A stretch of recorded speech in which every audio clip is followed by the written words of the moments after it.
Frank, as soon as you get situated, that end of Willett there is pretty much underwater. We might have to get those people out of there. Reports at the bridge by Chancellor Park. Their water's all the way up to the bridge there. 4 to 5, watch yourself down the rail garage. Heavy flooding.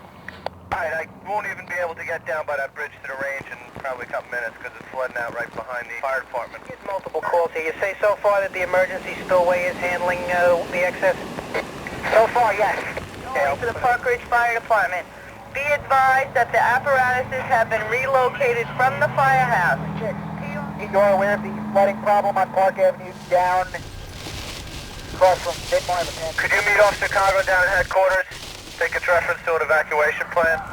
KB223 on a simulcast to all units. Be advised, the dam in Rockland County that services the Pascack Brook has burst.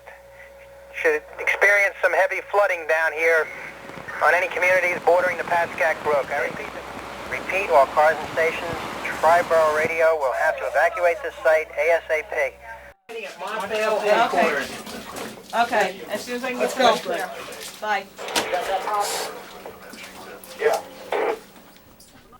Hi, I'm Mayor Rich Mancinelli, and today is Sunday, September 26th, some 10 days after an unwelcome visitor joined Park Ridge by the name of Floyd. I've been asked to give my own personal assessment and observation of what happened on that day, Thursday, September 16th, and how Park Ridge responded to it, and more importantly, as a community, where do we go from here?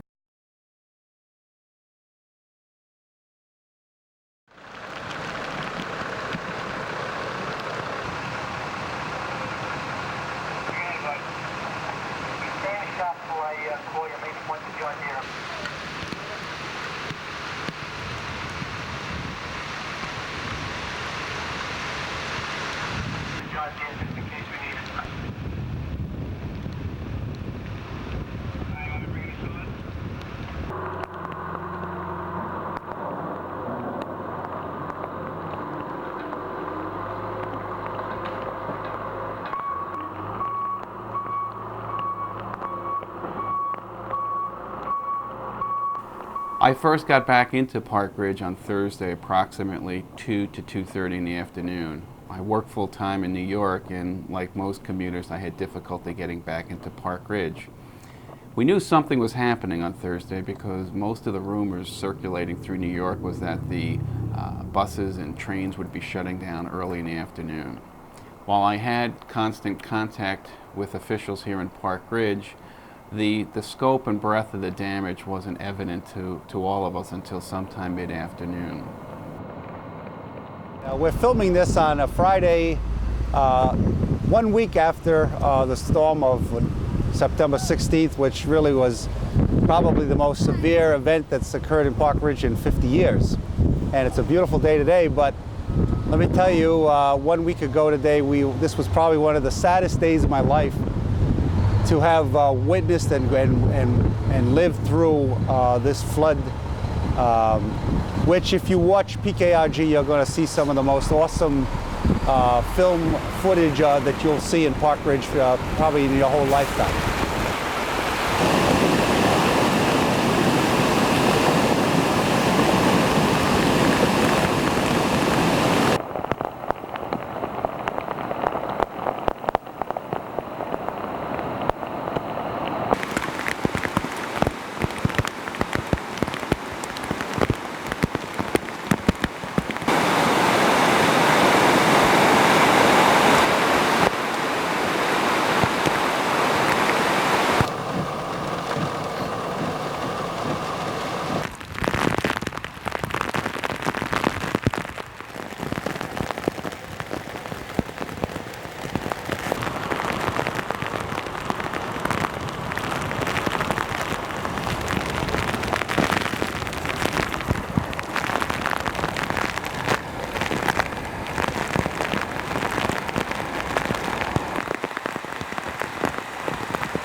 head out that way.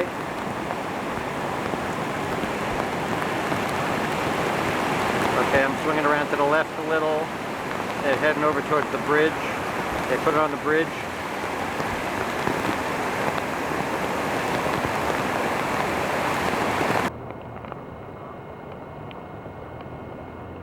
I wanted to tell some of the story of Floyd and how the hurricane devastated our police department and our police facility.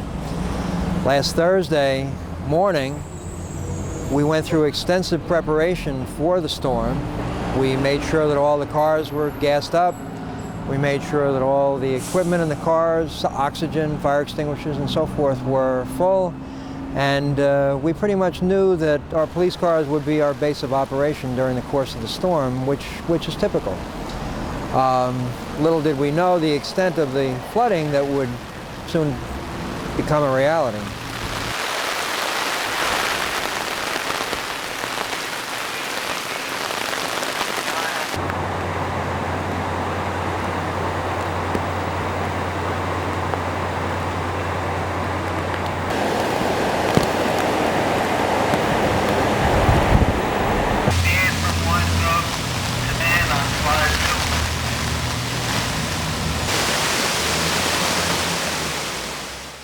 During the flood, we activated our complete emergency operations plan. I happened to be out of town at the time due to a fireman's convention.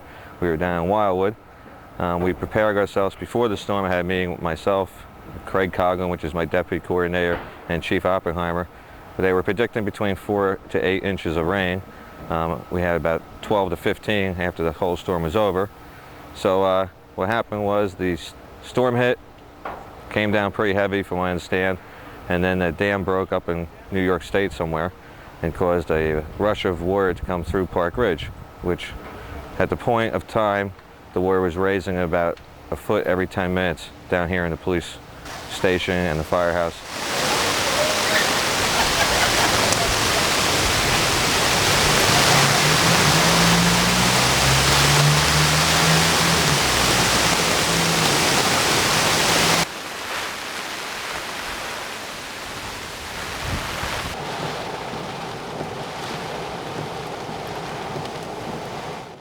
On Thursday, when the storm came, we ended up with probably between Thursday and Saturday, we ended up with maybe 18 to 20 calls.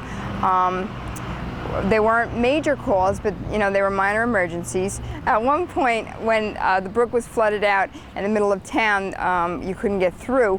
We had an ambulance on the east side and we had an ambulance on the west side, and you know, we still ran you know, both ambulances.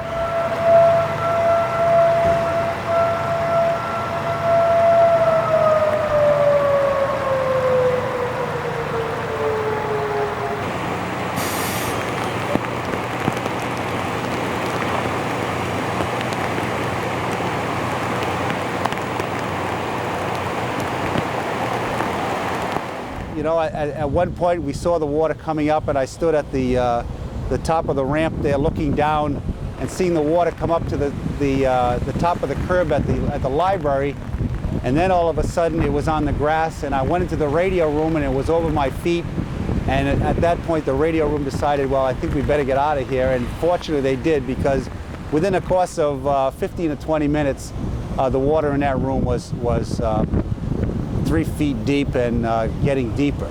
I called for all cars to respond to headquarters to start picking things up off the floor, such as computer equipment and records that were down low on the floor and things like that. So our police reserves came in, our regular police officers came in and started lifting material up off the floor. But at the same time, the radio room started receiving water. And I told John Van Wettering, the supervisor of communications, that he better start thinking very quickly about evacuating the radio room. I've been with the system for almost 25 years, and we've had storms before, but nothing to this extent. And we did what we had to do. We called the phone company to get the calls transferred to Mottfield, which we all the years of planning, emergency management, and other agencies, we did have an evacuation plan, and we used it, and it worked very well.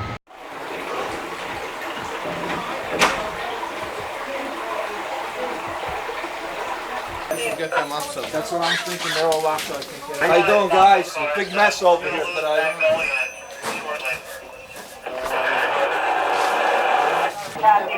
Anybody needs oxygen? It's on the top shelf over here.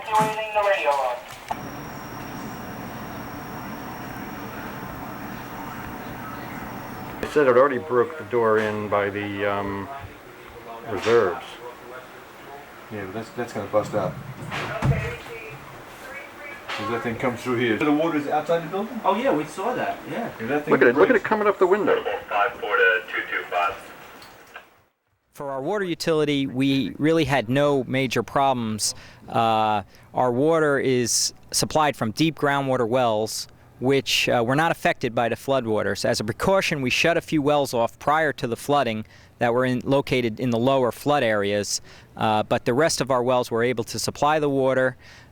We kept our system full. We had no water main breaks, and we have confirmed that there's no problem with our drinking water by bacteria tests in the system. As far as electric goes, we had mainly localized problems. We had a lot of services taken down by trees and limbs. One of the biggest problems we had was on Ridge Avenue. A large tree took down our wires and snapped 2 poles in half. Fortunately, the power was still going through those wires, so we were able to repair that the next day with minimal outages. It was a big job, but you know, that was probably our worst job out there. Also, Sony was without power. Their transformer feeding their building was underwater, so for one night till the next morning they were without power, but we were able to get them back the next day. We also had some damage to our garages. The utility garage and the road department garage had about 3 feet of water going through it. Also located in the lower area was some generators, and they just need to be repaired, and we should be able to get them back online. These are backup generators for the Borough Hall and Library, and also for our utility garages.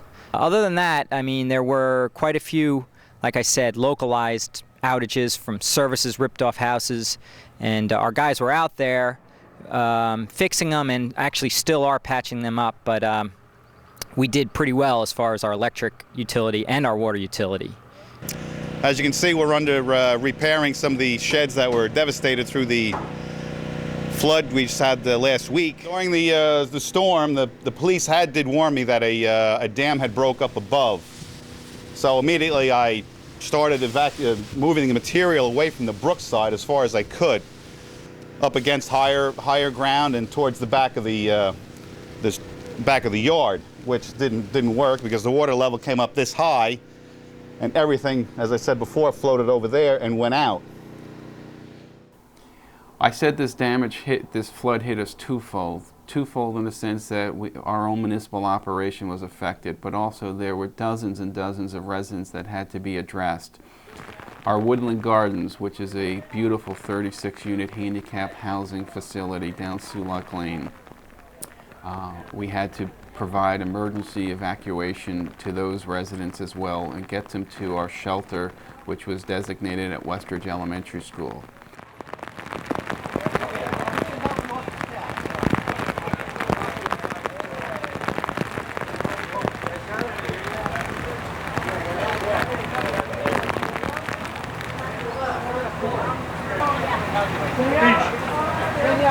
You got room for one more? Okay. We got one more coming. All right.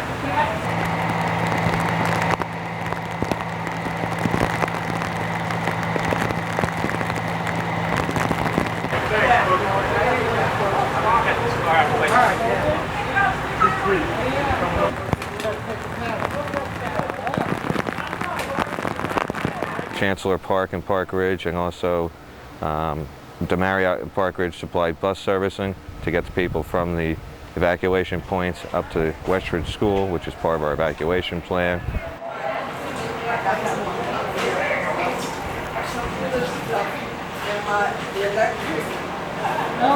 As long as everything's unplugged, you shouldn't have a problem, ma'am. That's what I mean. If the water. Hey. Barbara?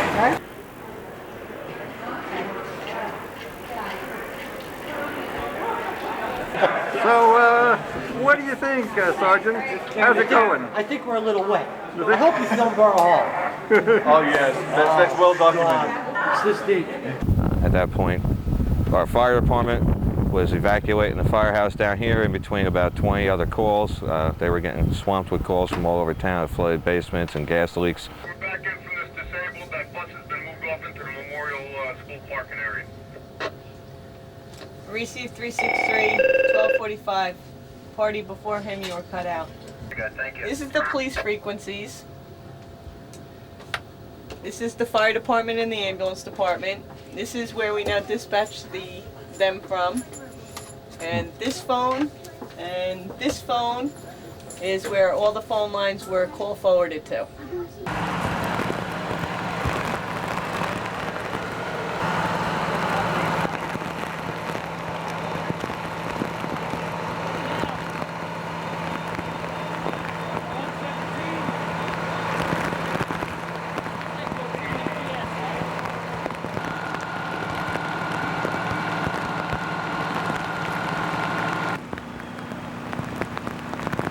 They evacuated the firehouse.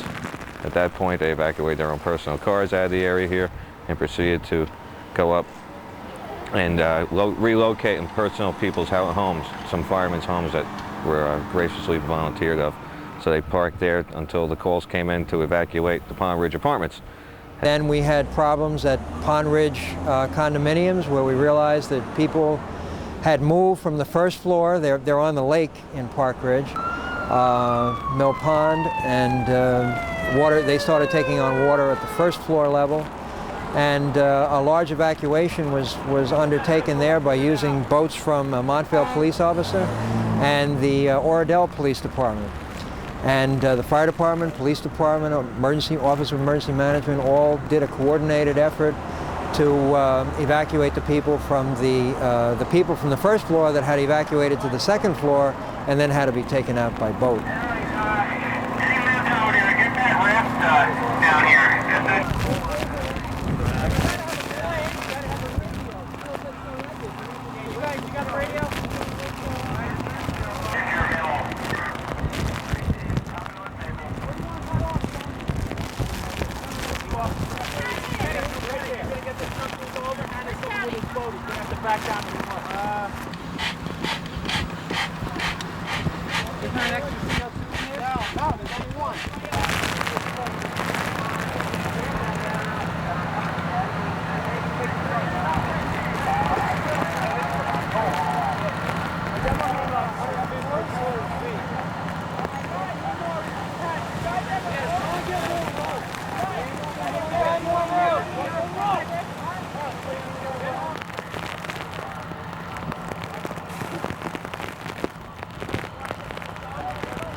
There's bushes here.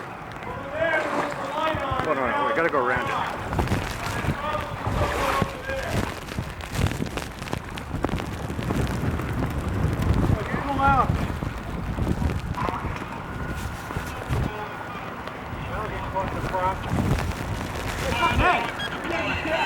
Why? The drive told me to watch it. It drops off. Yeah, I see. Don't go much further though. Okay. Okay, I'm Bill Daly. I'm president of the Condominium Association here in Pond Ridge. We were evacuated about 5:30 on Thursday. The police came and indicated that the dam broke. The water built up very quickly. Within about 20 minutes, we all had to be out of here. Some of the people stayed on the second floor thinking that they were okay. They forgot about their cars, unfortunately. The police had to come in, or firemen came in boats, evacuated them about 8:30 at night. So we had a good 5-6 feet of water right where I'm standing.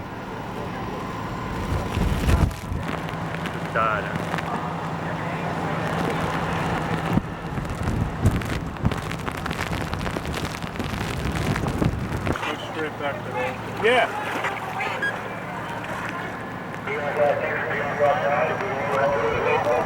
So they stopped at the apartment for now, so. Right.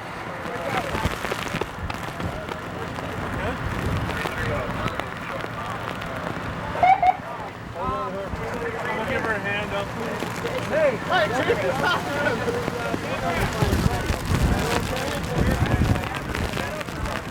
anybody have an extra rating? Adam South.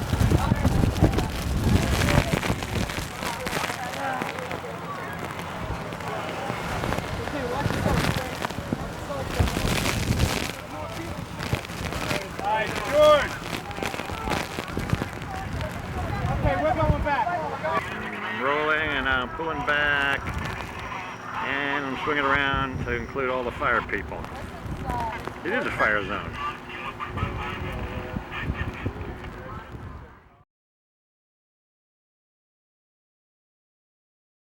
As the Pascack Brook comes behind Borough Hall, the waters from some accounts exceeded the banks anywhere from 6 to 8 feet above the bank level. And that just was too much for our Borough Hall to handle.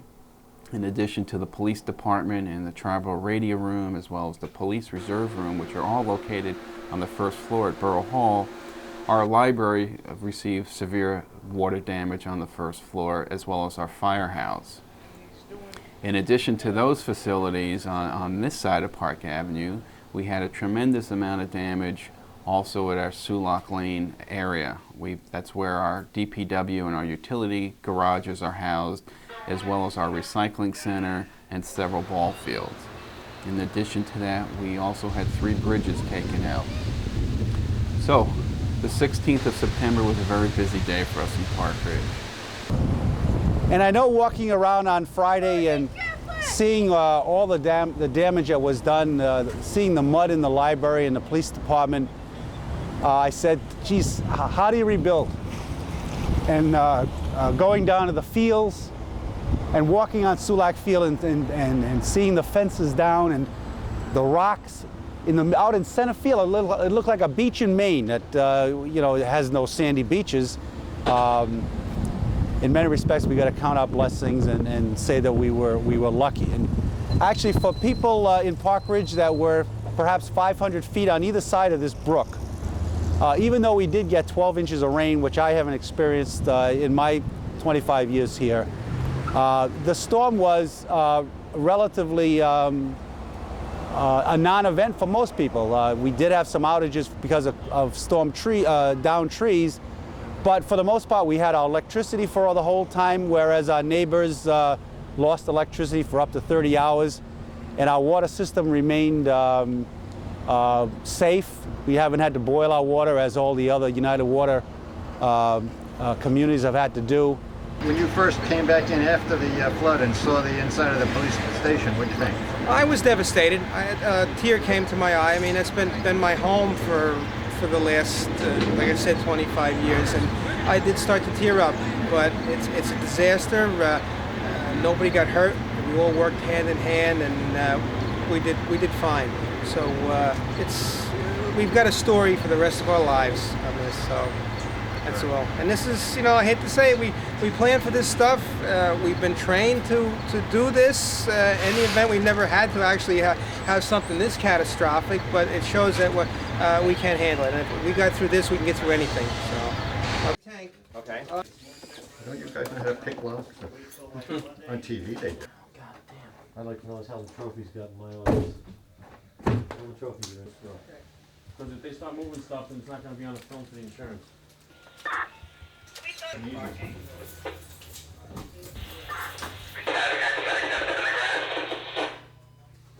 Just wet, that's it. You've been in already, right? No, this is your first view? My first view. Hey, you don't. So, Oh my God. what do you see? What do you see, Julie? Oh, what a mess. But nothing is impossible. We'll bounce back. What's, can the books be restored, or? Well, we'll have to see what the damage is, how high the damage is, and you know, if the books are destroyed, then we'll have to destroy the books that cannot be used. But I think we can salvage about looks like at least 3 shelves up. And the equipment needs to be The replaced? equipment that is high, I think, may just need a little help, but the equipment on the lower levels, I think they're not salvaged. They cannot be salvaged. So. You ever see anything like this before? Never before. I didn't expect it to be so bad. So. You have to just walk around and look at the effect it had on people and their businesses. Many people have said if you walk outside a 500-foot area of Borough Hall, you would have been absolutely clueless to the damage and devastation that hit Park Ridge on the 16th of September. Right next door to Borough Hall, a neighbor for over 100 years, the Quackenbush Lumber Company, a family that is so connected to this town from our original roots. When you look at the damage that the Quackenbush family went through, not only losing their business, but also the homes in which they live in, our hearts have to go out to them. At the time, at the flood, we would probably be standing, I would say, at least 5 to 6 foot high right at this point. That's where all the material was floating and created a dam which blew out all of these bays behind. That was a shop. I lost all my saws, and whatever was in there is gone down the brook.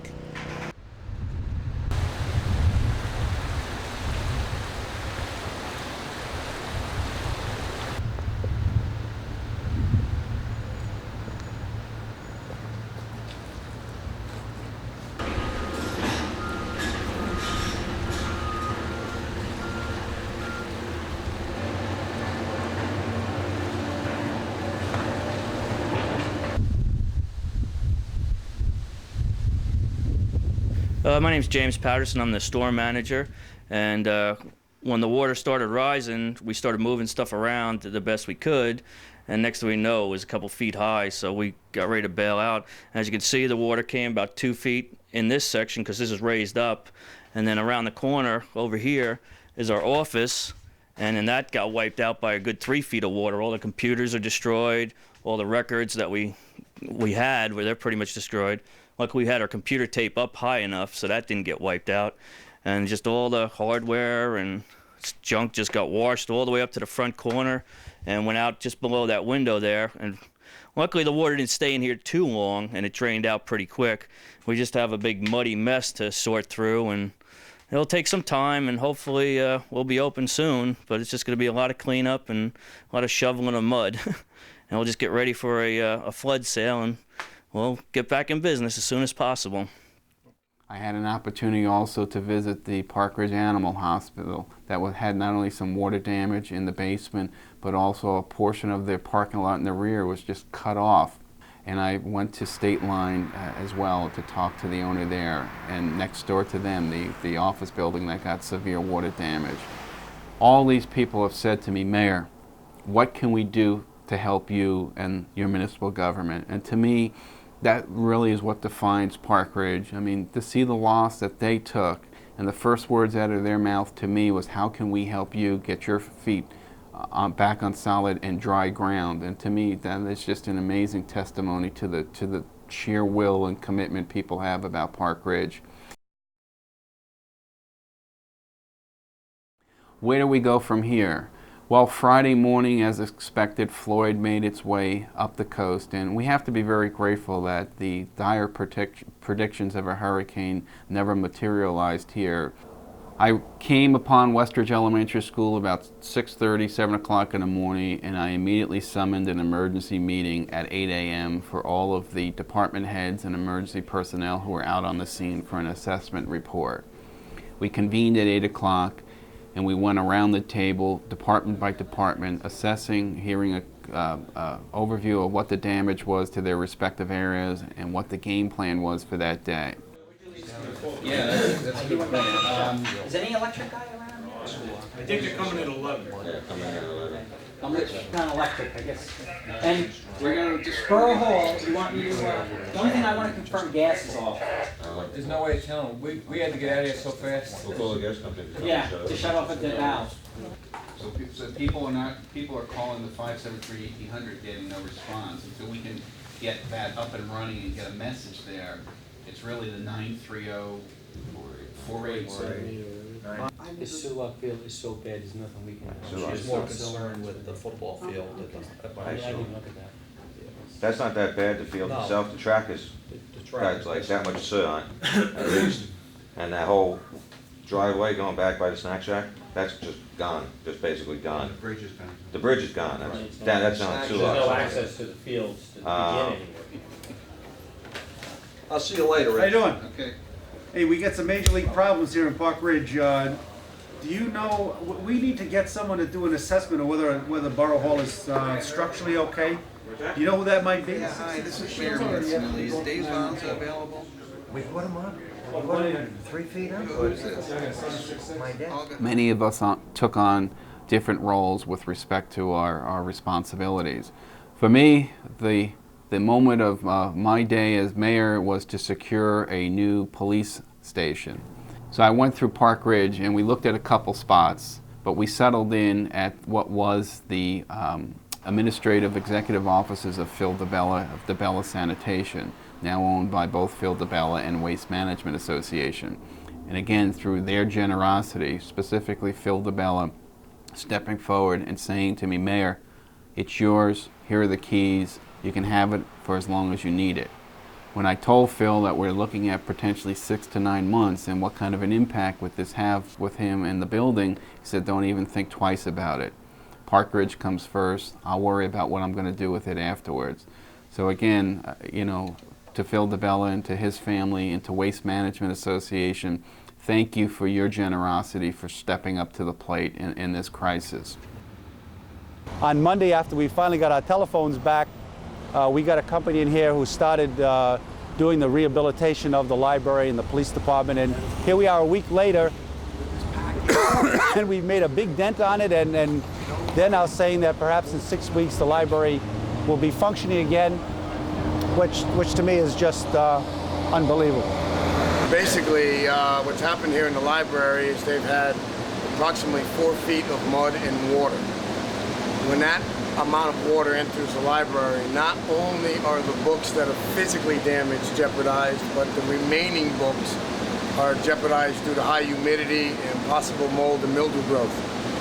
What we have done here is we have brought in specialized desiccant drying equipment and air movement to preserve and protect the books that weren't physically damaged so that we can relocate them to another location. Unfortunately, the books that have totally been damaged have to be disposed of, but at least we'll be able to save more than 50% of the library. At the present time, we're almost cleaned up. We're actually getting rid of the last of the mud that flew over from the lake. Most of the apartments are intact. The crawl spaces were flooded to 4 feet. All our workshops, our laundry room, storage room were flooded out. Things were moved around, like benches and so forth.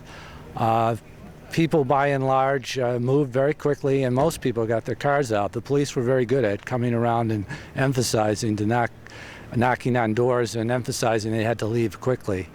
What you see now is we just moved a car before, and that car is totaled because of the water.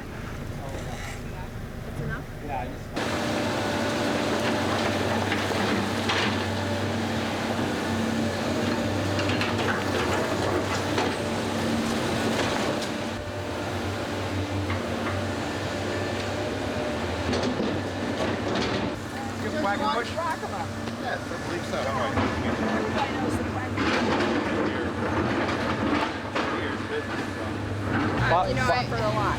Barbara was the one that set up the shelters, the 2 shelters for us.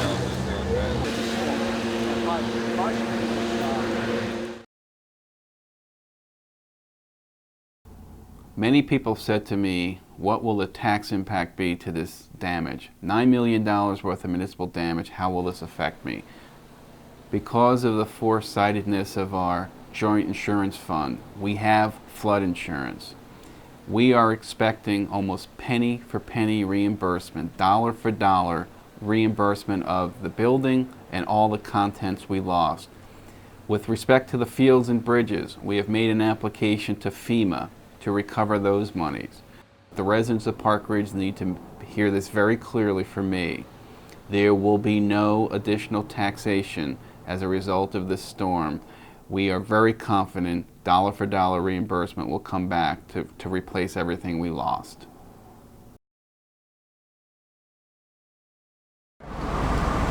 I wanted to mention that I am extremely proud of everyone in Park Ridge who contributed to the safety of all the other people. My police officers, of course, put in countless hours of time and effort to the point of exhaustion. We also had a number of our police reserves put in 40, 50 hours of their own volunteer time to help others. Every one of our reserves was out doing something. The fire department, the volunteer fire department, volunteer ambulance corps, the mayor and council were out during the entire event, and the people from the DPW and electric and water, and even the library staff was down seeing what they could do. I was really impressed with the way all the departments handled the situation. The radio room had to relocate. However, they weren't off the air for long, and we were getting our messages out to us where the problems were. We had to relocate, and all of our men and the department heads did an excellent job in relocating, yet continuing to work on the problems that were out there.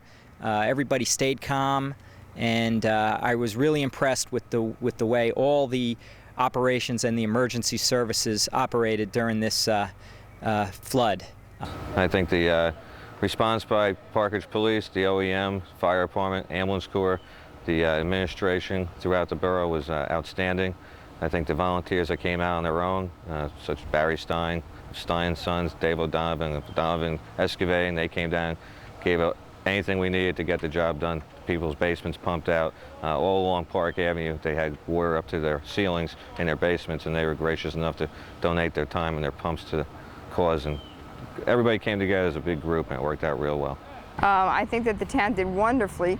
How many times we sit down and we go through, like an emergency management, we go through a scenario, and they never come out to the same way that, you might say on a piece of paper, or, you sit around a room and you talk about, well, what would we do if? This was just absolutely unbelievable, because the radio room, the police department, the phones, etc., the electric, everything was touched, and you were on your own. Each little town, we were on our own, and there was no help really from anybody, and everybody did wonderful. Everybody did really good. So it was just unbelievable. And I think from the governing body's perspective and from the town's perspective, we're just so grateful that we got through this without any serious injury and no loss of life. And we're in the process of rebuilding now, and we'll be back together before you know it. I've been mayor for 12 years. I've been a member of the town council for 20 years, and I've been a resident of Park Ridge since 5 years of age. So I know what this town can do in the past, and I'm very optimistic about what this town could do in the future. We are a town, a very small community, a very proud community. I have always said the greatest strength we get is within the diversity of our people here in Park Ridge. And this storm has only brought us closer, if one could imagine us even being more of a close-knit community. We are alive and well. We will get through this. We will have more improved facilities as a result of this, and we will learn from this storm. This will give us an excellent opportunity to take a look at our emergency management response to see if there's any amendments or corrections we need to make in it. We will learn from our operations in terms of how our priorities were set during this storm. This in a very unfortunate way, is a great learning tool for us, because it took us off a plan just was on paper to reality. And at the end of the day, the reality was that our town responded in a way I could only have wished for and prayed for. So again, we are alive and well. Thank you, Park Ridge, for working with us. Thank you to the many dozens and hundreds of men and women who helped keep this town functioning during the storm. And again, thank you to this community for volunteering your time, your talent, and your services to make this even a better place to live. Thank you.